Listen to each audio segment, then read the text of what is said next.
Hello dear students, our next topic is temperature. Temperature is a property of the system or a body which distinguish a hot body from the cold body. The degree of hotness or coolness of an object is known as temperature. A hot body A is said to have higher temperature than a cold body B. Thus, the temperature is a thermal state of the body. The temperature of a body is proportional to stored molecular energy, that is, average molecular kinetic energy of molecules in the system. A particular molecule does not have a temperature, it has energy. The gas as a system has a temperature. Then next, so, how do you find out specific temperature of a substance?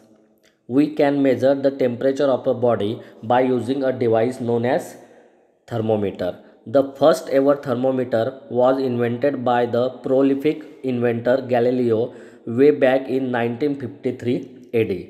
Galileo used air in his thermometer to measure the temperature because air expands on heating and contract on cooling. However, this thermometer was found to be very slow in measuring temperature and could not use in complex experiment.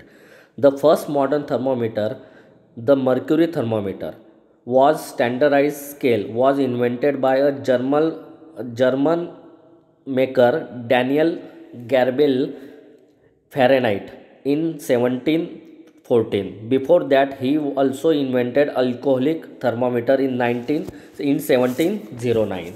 Now, the next topic is types of thermometer. The thermometer is divided into two types: clinical thermometer and laboratory thermometer. There, them first type clinical thermometer. These thermometers are used to measure the temperature of a human body at home, clinic and hospital. All clinical thermometers have the link that prevents the mercury from the falling back into the bulb. There are temperature scale either side of mercury thread, one in Celsius scale and other is Fahrenheit scale. Since Fahrenheit scale is more sensitive than Celsius scale, precaution to be followed while using the clinical thermometer. First precaution, the thermometer should be washed before and after use. Second, jerk the thermometer a few times to bring the level of mercury down. Before use the mercury level should be below 35 degree centigrade or 94 degree Fahrenheit. Fourth, do not hold the thermometer by its bulb. Fifth, keep the mercury level along your line of sight and then take the reading. Six, handle the thermometer with care. And seven, do not place the thermometer into the hot flame or directly to the sun. The next type is laboratory thermometer. The lab thermometer are used to measure the temperature in the school or other laboratories for the scientific research. They are also used in industry as they can measure the temperature higher than what clinical thermometer can record. A laboratory thermometer has only the Celsius scale range from minus 10 degree centigrade to 110 degree centigrade. Then precaution to be followed while using the laboratory thermometer. Then first precaution, do not tilt the thermometer while measuring the temperature.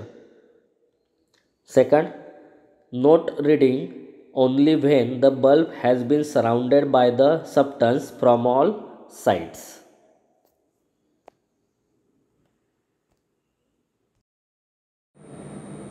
Hello dear student, our next topic is energy. What is mean of energy? Energy is defined as capacity to do work. Energy may exist in different forms and can be converted from one form to another form. Its conversion may be partial or complete. Energy may either exist in transitions due to potential difference in the form of internal energy. Example. The example of transition energy are work, heat and electrical energy. The energy may be classified into three types: internal energy, external energy, total energy. Then see the first type of energy, that is internal energy. The internal energy is present in the system due to molecular motion, arrangement of atomic structure and its chemical composition. The internal energy are various types. First chemical energy, second atomic energy and third molecular internal energy. Now see this type of internal energy one by one. First chemical energy. It is the energy released due to the changes in chemical composition. Example, the chemical energy is released due to the combustion of air and gasoline vapor. Then second, atomic energy. It is the energy released due to the changes in atomic structure of the matter such as nuclear fusion or fission. Third, molecular internal energy. The energy due to molecular motion and its configuration is called as internal energy. The magnitude of internal energy of a given mass is indicated by its properties like pressure, hotness, etc. It is rather very difficult to evaluate the absolute value of internal energy. Fortunately, in engineering practice, we are concurrent with the change in energy possessed by the system, and therefore the zero level of energy may be set at any arbitrary level called datum. It is denoted by U to represent the total internal energy. Now next, external energy. The other form of external energy of mass in an external gravitation fields are discussed below. The other form of external energy are of two types. First, potential energy PE and second, kinetic energy KE. Then first, potential energy. It is the energy of position of mass with respect to the earth. It is restricted to the gravitational energy. From Newton's second law, force F equal to m into g. Therefore, if a mass m is a height z above the earth's surface, then the potential energy of a given mass, that is its capacity to do the work due to gravitational force acting through a distance z, is given by Pe F into z. Now put the value of F, that is equal to m into g into z, that is potential energy is equal to mg z. The value of g practically taken constant at 9.81 meter per square for very small vertical displacement. Now second, kinetic energy Ke. It is the energy arising due to the motion of mass. If a mass m is moving with a velocity c, the Ke of body is mathematically expressed as Ke equal to 1 of mv square, where m is a mass. Kinetic energy is equal to 1 of mv square. Now third type, total energy E. The total energy of the system is the summation of internal energy U, kinetic energy and potential energy. Therefore, total energy E equal to U plus Ke plus Pe. Put the value of kinetic energy and potential energy from previously determined.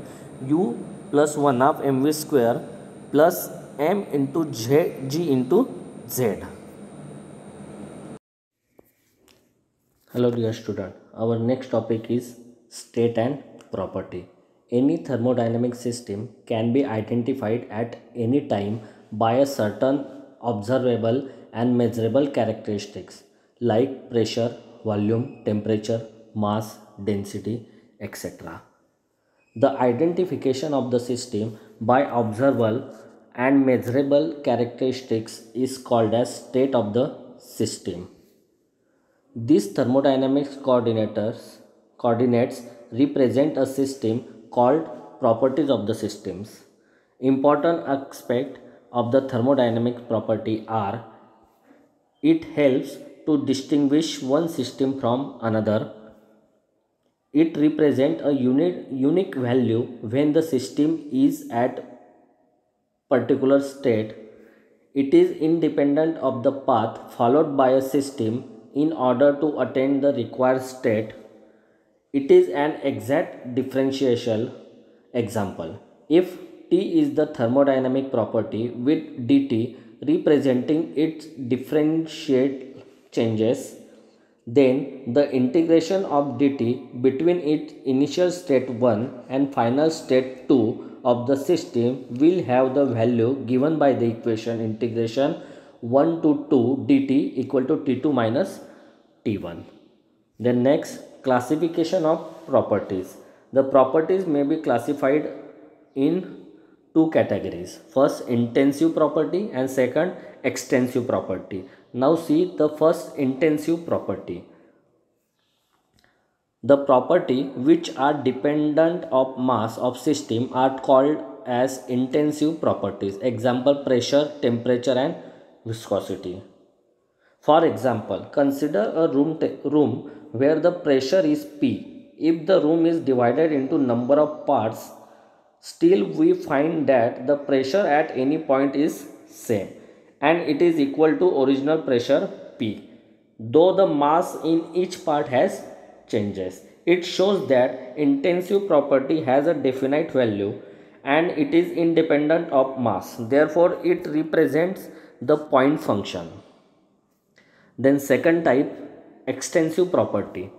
The property of a system which depends upon size and mass of the system is called as extensive property. Example, length, volume, all form of energy and entropy. It should be noted that the ratio of two extensive properties of a homogeneous system represent the specific extensive property.